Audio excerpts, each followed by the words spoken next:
ओम श्री गणेशाय नमः। ओम नमो भगवते वासुदेवाय।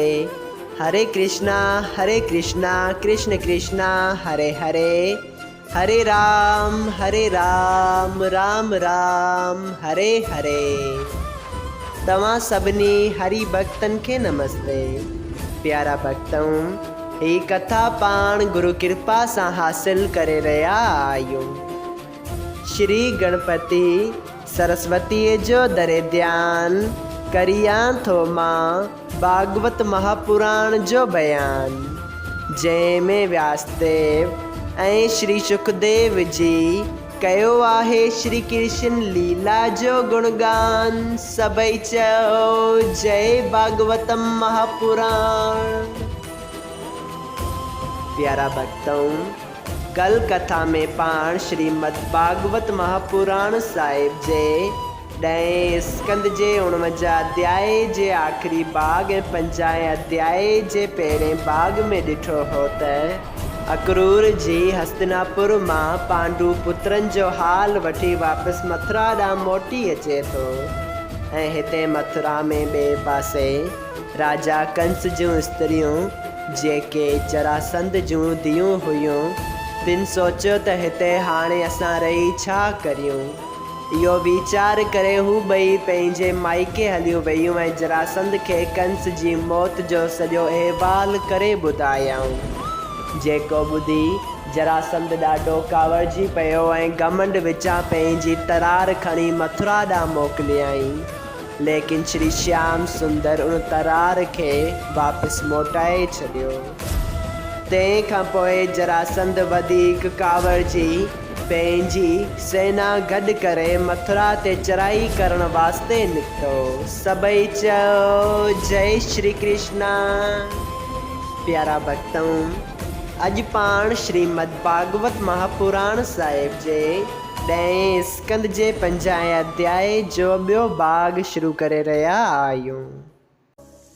श्री सुखदेव जी स्वामी चवनि था त हे राजा परीक्षित, जॾहिं जरासंध उन हिसाब सां 23 खोणियूं ऐं वॾा वॾा पहलवान कठा करे केतिरनि ई ॾींहंनि जी मुसाफ़िरी करे मथुरा पहुची उनखे घेरो कयो, तॾहिं एॾी फ़ौज ॾिसी मथुरा वासी डिॼी पिया ऐं श्री कृष्ण भॻवान खे वेनती कयऊं, हे दीनानाथ जगत पिता परमेश्वर, राजा जरासंध चई तरफ़नि खां अची शहर खे घेरो कयो आहे। असीं केॾां भॼी वञूं जो असांजो साह बचे। प्यारा भक्तों, इहो ॿुधी श्री कृष्ण पंहिंजे मन में वीचारण लॻो। तंहिं ते बलदेव चयो, हे महाराज, तव्हां पृथ्वीअ जे भार लाइण ऐं हरि भक्तन खे सुख ॾियण वास्ते अवतार वरितो आहे। तंहिं करे अग्नि रूप धारे सभिनी दैतन खे जलाए छॾियो।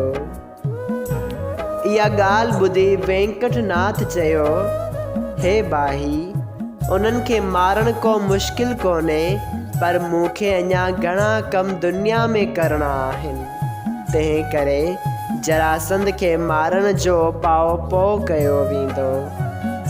ईअं चई श्री कृष्ण बलराम जी समेत राजा उग्रसेन वटि वञी खेसि चयो, हे महाराज, मूंखे हुकुम मिले त जरासंध सां वञी विरां ऐं तव्हां यदुवंशियनि सां गॾिजी शहर जी रखिया करियो।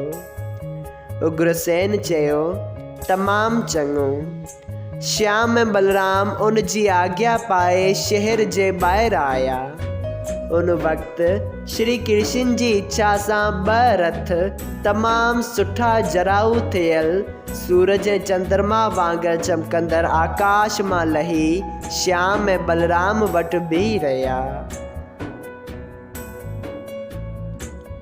श्री कृष्ण भगवान जे रथ ते सुदर्शन चक्र, सारंग धनुष, तरकुश तीरनि सां भरियल नंदक तलवार, कोमोद जी गदा ऐं झंडे ते गुरुड़ जी तस्वीर निकितल हुई।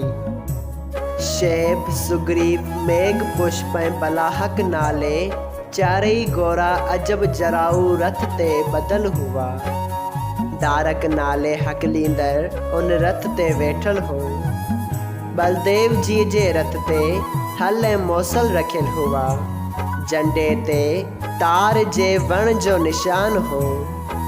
ईअं ॾिसी ॿई ॿाहिरि पंहिंजे पंहिंजे रथ ते चढ़ी वेठा ऐं थोरी फ़ौज वठी लड़ाईअ जे मैदान में आया। जीअं ई श्री कृष्ण जरासंध जी फ़ौज जे साम्हूं वञी पंहिंजो पंजजन्य नाले शंख वॼायो, तीअं पृथ्वी ऐं आकाश दहिलजण लॻा। पिणु जरासंध जे पहलवाननि जा हियां कंभण लॻा। उन ते जरासंध पंहिंजो रथ वधाए श्री कृष्ण जे साम्हूं आयो। श्याम ऐं बलराम बि पंहिंजा पंहिंजा रथ ॾाढी तेज़ीअ सां उन जे साम्हूं आंदा। जरासंध अपमान करे श्री कृष्ण खे चयो, ए बालक, तूं पंहिंजे मामे खे मारे मूं सां विरणायो आहीं।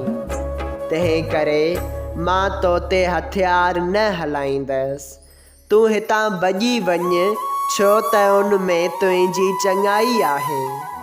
मां बलराम सां युद्ध कंदसि। उन करे बलराम जी तोखे पंहिंजो प्राण प्यारो न हुजे त मूं सां विर। हींअर तोखे मां मारींदसि। तोखे मारण मुंहिंजे अॻियां कहिड़ी वॾी ॻाल्हि आहे। तूं नथो ॼाणी त मां जरासंध आहियां।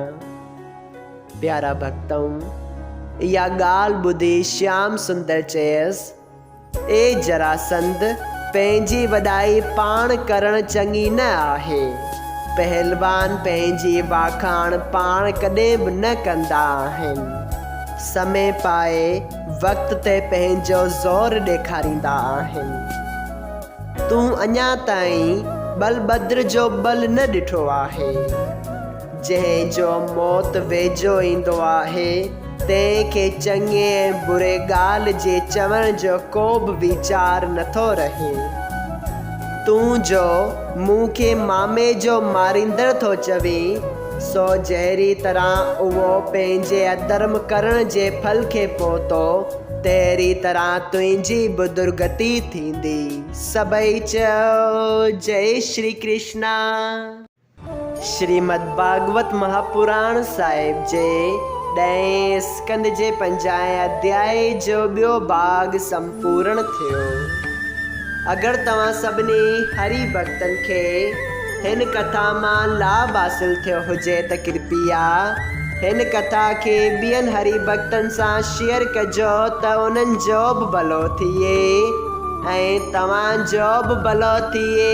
सभई चयो जय सिया राम। राधे राधे।